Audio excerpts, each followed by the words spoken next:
Hello Laziali all over the world. Welcome to another episode of Lazio Lounge. I'm Vittorio Campanile. With me, with a nice haircut, Mr. Alasdair Mackenzie. Hello, Alasdair. Oh yeah, just trying to impress you, Vittorio. You are. I have to find a barber shop here. So if you have some suggestion, Balduina zona area. If you have some suggestion, well, write us on our Twitter at Lazio Lounge or on our Facebook page, facebook.com/Lazio Lounge. I mean, this could be a But nice topic. not about anything else. Alasdair, It'll be about barber recommendations.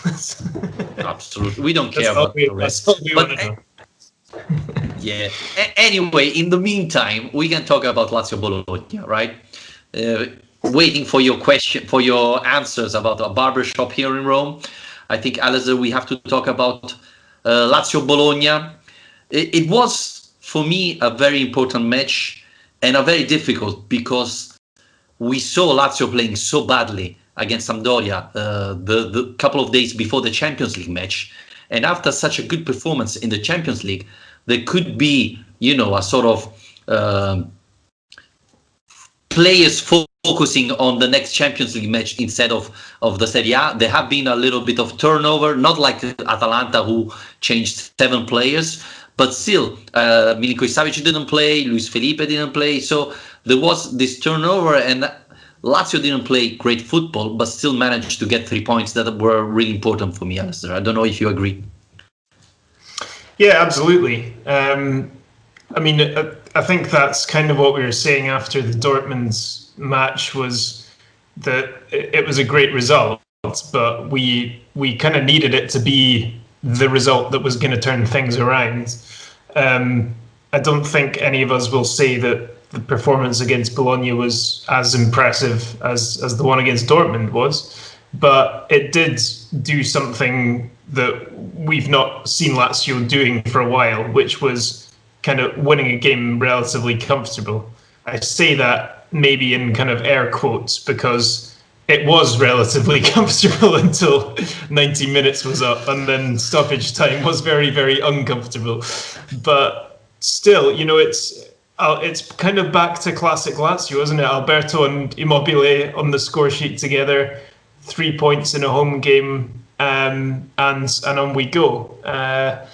The problem being, obviously, that this match came with a few new selection problems just when we hoped that was starting to get a bit better. Yes, we're going to talk about injury situation later on, but one thing is Bologna, it's a much better team that the table says. They have been unlucky in other matches. They are a good team. Mihajlovic is a good manager. It wasn't that easy match that people were expecting. I agree that Lazio won that without too many risks, if we forgot the last 5 minutes where I really sweat a lot and was really concerned. But I think if we go back last year and think what happened in the Europe League, where Inzaghi rotated the team and the team played badly and the results didn't come, we saw a big improvement there. Because let's not forget that Milinkovic-Savic didn't play a minute. Leiva and Marusic came off in the first half. Strakosha didn't play, Luis Felipe didn't play. So there were some players, some starting players that didn't play against Bologna. And still, we saw consistency. We saw a good Lazio. So this is really encouraging because, and we said it a lot of time, if Lazio have to play Champions League and Serie A, there have to be turnover. And seeing that the results came even like that, it's a very positive sign. Yeah, I think that's probably the biggest positive to come from it. Because although there wasn't huge rotation from the start, I think there were only 3 changes to the Dortmund starting 11. Yeah. We then lost 2 players in the first half and then made big changes in the second half as well. So I think during the course of the game, from start to finish, there was a hell of a lot of rotation. And yeah, like you say, I think it's that consistency of performance that's probably the most encouraging thing.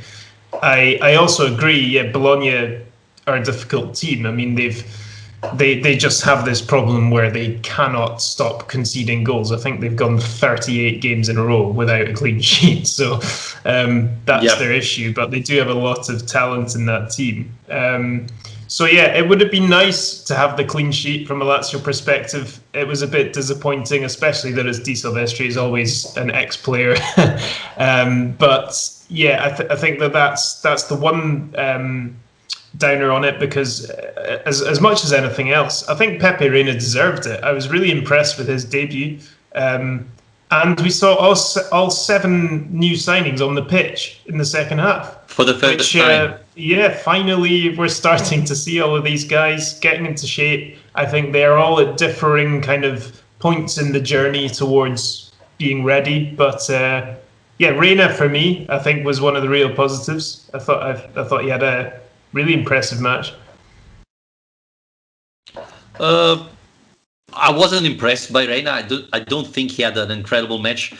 The goal disallowed of Bologna, I thought he made a terrible mistake. And probably if Strakosha would have made it, I thought our Twitter account would have been invaded by tweets saying, bench Strakosha out, etc., etc. But I thought it was important to see improvements from Wesley Hood. I thought he played really, really well. Akpa Pro, again, I thought he was a little bit too shy in the first half and came out much better in the second half. We saw Escalante, but we have to talk about that on the injury side about. And Alasdair, I tweeted after the goal that Fares made the most difficult assist, but every time he went down and put the ball in the box, he missed the player. So I don't know. I thought Fares again proved to be very useful when defending, but has to improve when Lazio is attacking. Yeah, I think he's growing into this team, definitely, and that's back-to-back quite impressive games now. But yeah, you're right. I was starting to wonder, is this kind of habit he's got where every cross kind of almost flies out of the stadium? Is that a real thing, or is he just kind of getting used to not having runners at the back post? I don't know. I mean, it could have been better, his crossing, I think, ever since he's arrived. So hopefully that does improve. But yeah, I mean, the assist he actually ended up with was great. It's kind of bicycle kick assist. You don't see it very often. So I think Ciro was as surprised as anybody that it arrived on his head. Yeah, and if you see the replay, you see the face of De Silvestri that was marking him, that was completely astonished. He didn't expect that, and that's why Fares was able to put the ball back in the box. And Ciro, in the penalty box, if he see a ball, he's always going to be the first one to reach it. And yeah, scoring that was really important because sealed the match. So it was really important. We have a lot of questions, Alasdair, I think, about the injury situation. So Leiva and Marusic came off in the first half. Inzaghi obviously was asked about that after the match, and he said that Leiva, Marusic, Escalante, and Lazzari were all 4 not 100% fit for the match, but 2 had to start it. So pretty much Inzaghi picked Leiva and Marusic to start, knowing that they wouldn't finish the match, and said that he took them off earlier than the end of the first half because the team was struggling and they weren't obviously fit. So there's a question mark about them for the match Wednesday against Club Brugge. Obviously, have them back would be really important. But it was curious that Escalante came in at, 41st minute of the first half and came out before the end of the second half. He didn't train on Monday, so they are.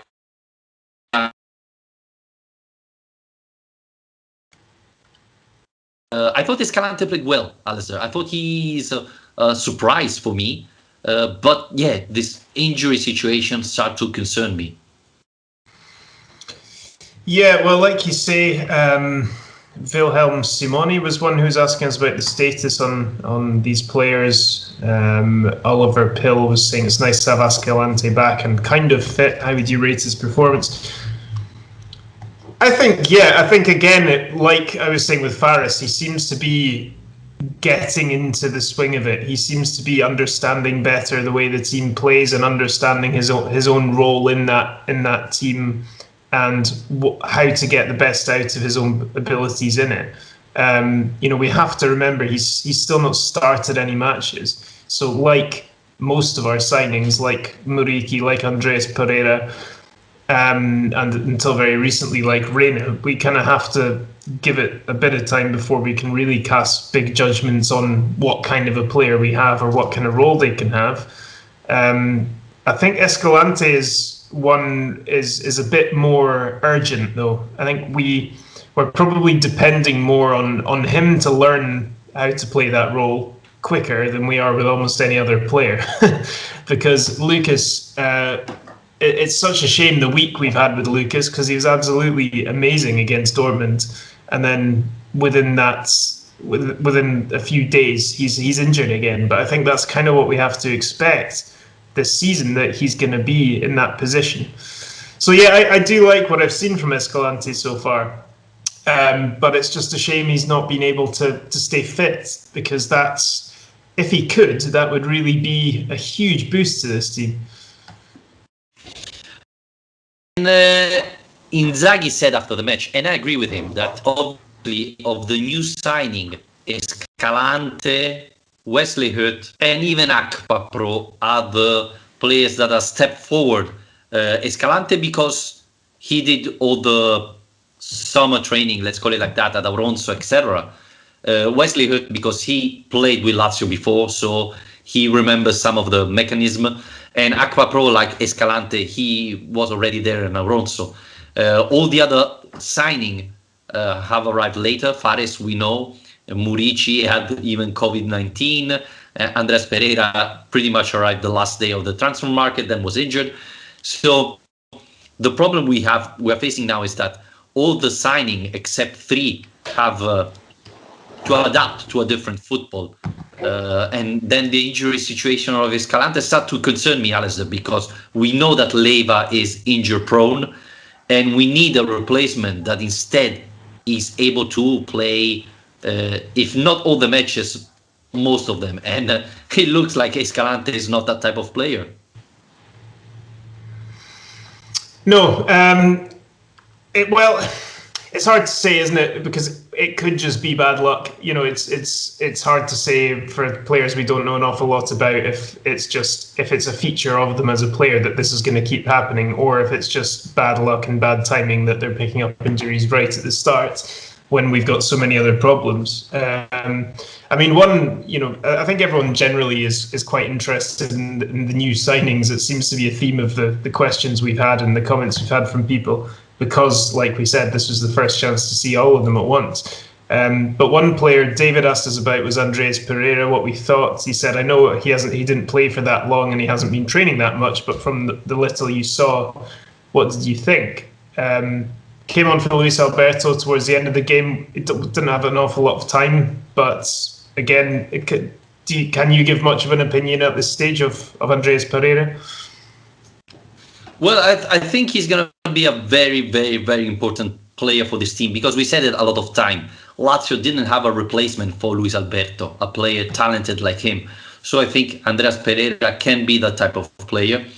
And we saw it a little bit in the end of the match. I'm happy because Lazio was struggling and he came back and defended.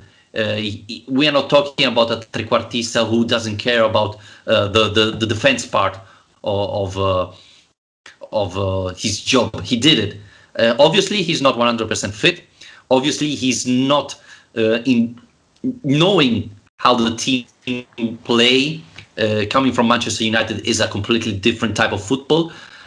But it was good to see him in the pitch, because it's good to give him confidence. It's good to see that Inzaghi trusts him. So yeah, I'm really looking forward to see him playing in the coming weeks, because I think he's going to have plenty of play time to show it. So he's going to be a very, very important player for Lazio.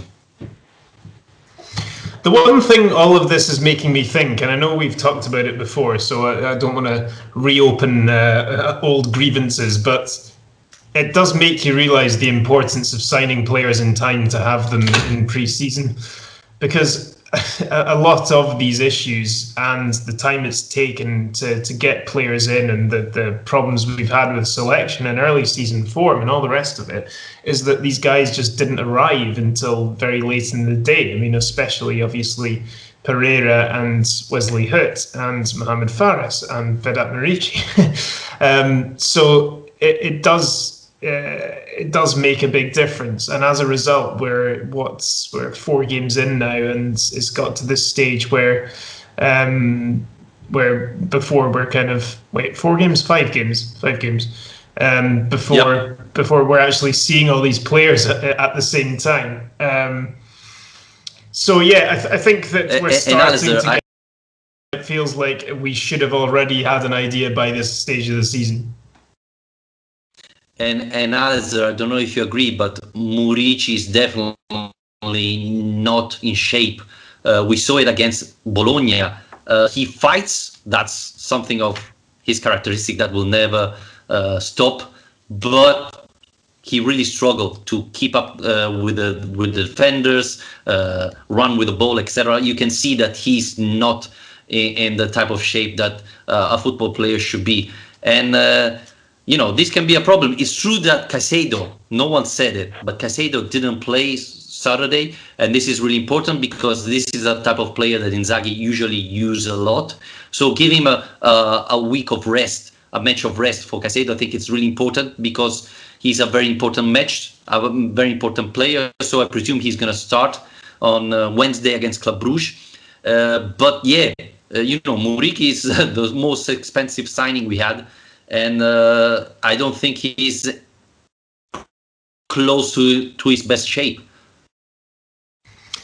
Well, I remember, back at the start of the, when would it have been, 18-19 season, and there was a lot of talk about Milinkovic-Savic's form not being as good, and there was a lot of response kind of from Lazio journalists and the medical team and so on, and Inzaghi was talking about it, saying that he's such a big guy and he's had so little time off that he needs longer to be able to actually get up to the shape he needs, which seemed kind of an extremely simple explanation for it. But Muriqi's an even bigger guy, and he's just had COVID.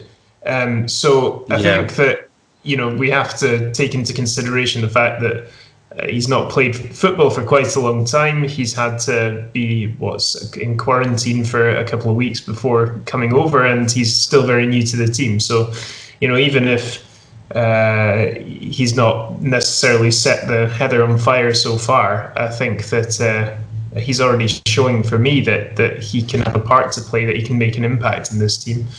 To be honest, I was less impressed with him against Bologna than I had been in the last couple of games, but it'd be nice to see him get a start at some point. Yeah, I think he's not fit enough, so probably why Inzaghi didn't start Muriqi. I was hoping to see Immobile playing close to Muriqi against Bologna. Instead, Correa again started.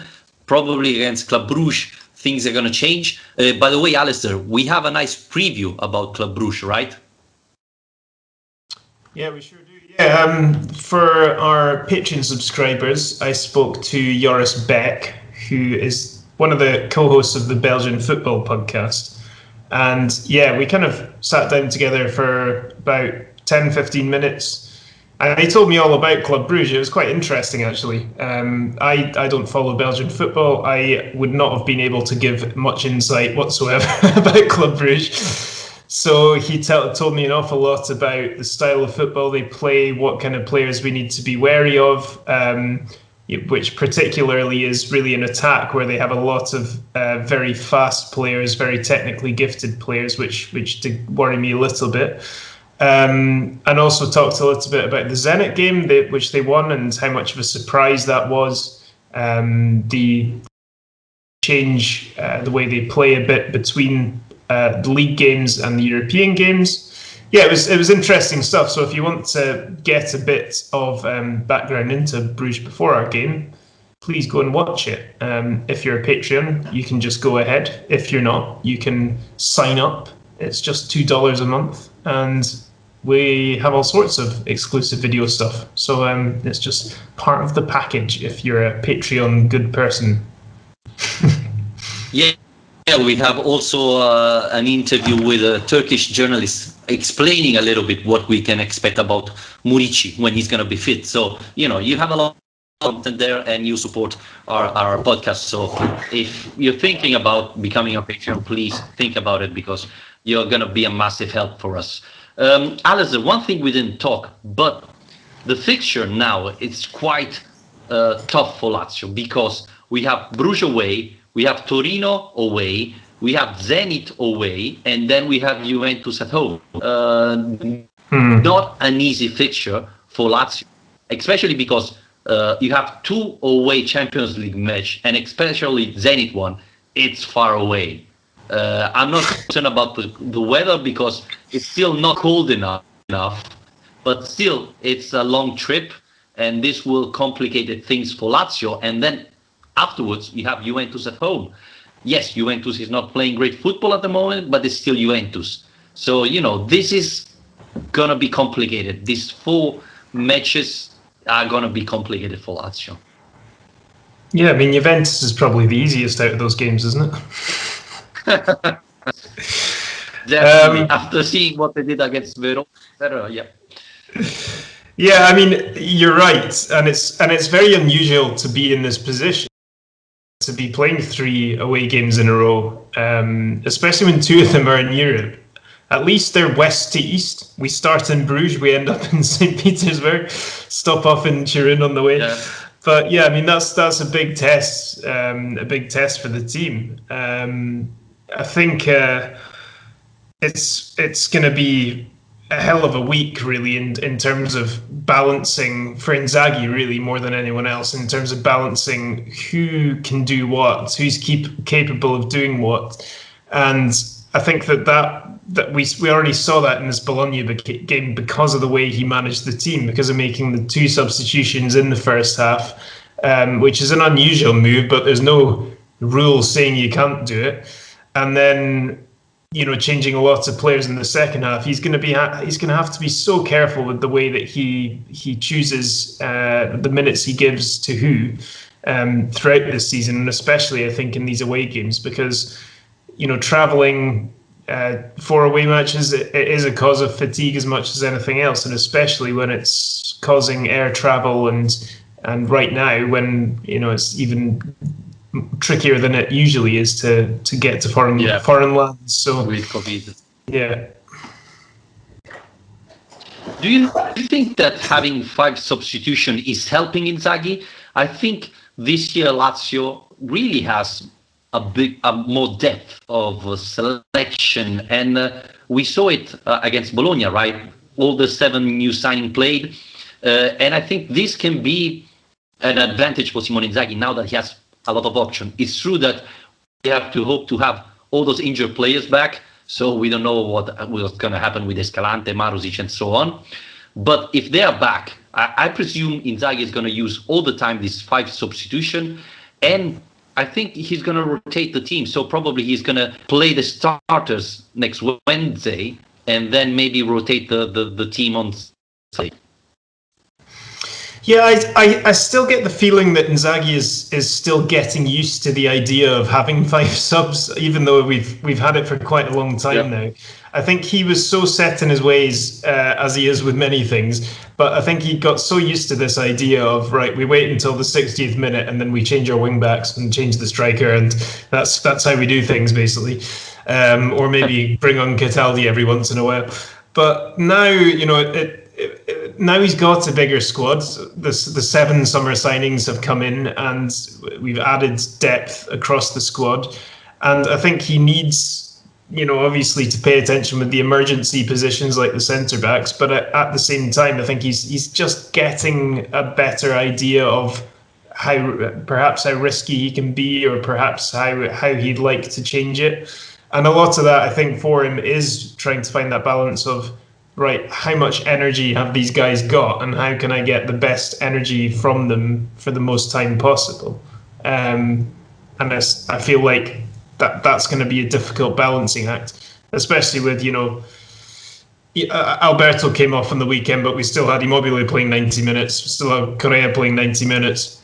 And yeah, I think that we can't ask Ciro to play every single game, every single week. But it's a little bit of rotation, right? So one thing, Alasdair, nobody mentioned is Strakosha hasn't been called Saturday against Bologna. He hasn't trained in these last days, and Inzaghi didn't specify what's going on with Strakosha. Do you think he has COVID-19 and Lazio don't want to say it, or do you think there's something else? Getting the conspiracy theories dusted off now. Well, they didn't announce it with Murici, right? So it could be the same. Well, yeah, I mean, the way it's being reported, at least, is as an injury. Who knows? I mean, he has had injuries in the past, not even that long ago. So I guess just have to take the word for it. I mean, I don't really see what would be the point in hiding it. I think you have to declare any positive COVID cases you get. So it's not going to be something they're going to be able to get away with for 2 weeks or however long it takes to get him back again. But also, we've talked already about the fact that in Reina we have a valid alternative, someone who's been brought into play, someone who's been brought in to push him for his position. So, that isn't. He's also proving that isn't just talk. He is actually going to give Reina games this season in a way he never really did with Proto, for example. Yeah. Well, we're gonna see what happens when it's be a really important match, because winning against Club Brugge away, would be very, very good, because Lazio will go to 6 points. Dortmund and Zenit, that should have been the team against who Lazio would have fight, are playing once again each other. So another team will lose points. It's going to be Zenit, it's going to be Dortmund. It's going to be a big advantage for Lazio, especially if we win. So it's strange to say it. It just going to be really, really important for Lazio for the Champions League. So it's really a match I'm looking forward, and I believe Inzaghi is going to play the starters, or at least who is going to be able to play. There's a big question mark, Milinkovic-Savic. He didn't train with the team today, so I hope he recovers, because obviously it's going to be fundamental. But Akpa Pro, he played well against Bologna, so he can play there, I think. Or do you think it's time for Parolo to start? In which position? In the Lucas position, or in the Milinkovic position? Milinkovic. Oh yeah, absolutely. Well, Parolo can play anywhere, right?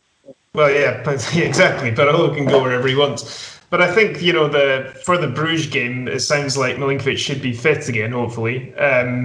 And you'd expect him to go back in. I guess the Lucas role is the one that concerns me more, because with Lucas injured and Escalante struggling, then we are just looking at Parolo getting back in the team again, and he has played there before. He can do it. It's just for the Champions League, it's the kind of thing we're wanting to avoid, is having players like Marco Parolo in your starting lineup. But there you go. But yeah, I mean, Akpro definitely. I mean, we had one of our questions was about him, actually. It was Sean McNeil saying he's no SMS, but Akpro slots in nicely. By the looks of it, he covers both ends of the field pretty well.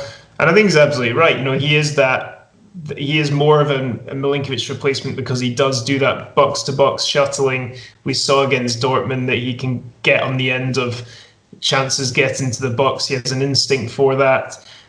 We've seen that he likes a challenge. He's not afraid to, throw his weight about in midfield, and he set up a good chance for himself against Bologna, actually, that way, and on the weekend. So yeah, it's been really promising from him so far. What a ridiculously unexpected signing he's been. Yeah, and I think it brings pace to a central midfield that is not very fast. So it's really useful, especially when we are trying to defend. he has been very useful. So I think he's a good signing and can become very useful for this team. Alasdair, before we wrap it up, because we are close to 30 minutes, do you have a stats or you wasted already at the beginning with Bologna conceding goal for the last 38 matches? Just a stat machine. Well, as soon as I heard you starting to say before we wrap it up, I was thinking, oh God, I need to go on Lazio page and find a stat. No, I don't. I mean, the first one that comes up, I may as well read out, which is actually quite a nice one from them, which is that since 2017-18, in Serie A, Alberto and Immobile have scored 105 goals between them and made 58 assists. So 23 goals for Alberto, 82 for Immobile, and then assists 34 for Alberto, 24 for Immobile. I mean, what a combo! And of course, we should mention, which we haven't so far, that Immobile's goal has put him in front of Beppe Signori, number 2. Oh, sorry. Okay, no worry. We can edit. So I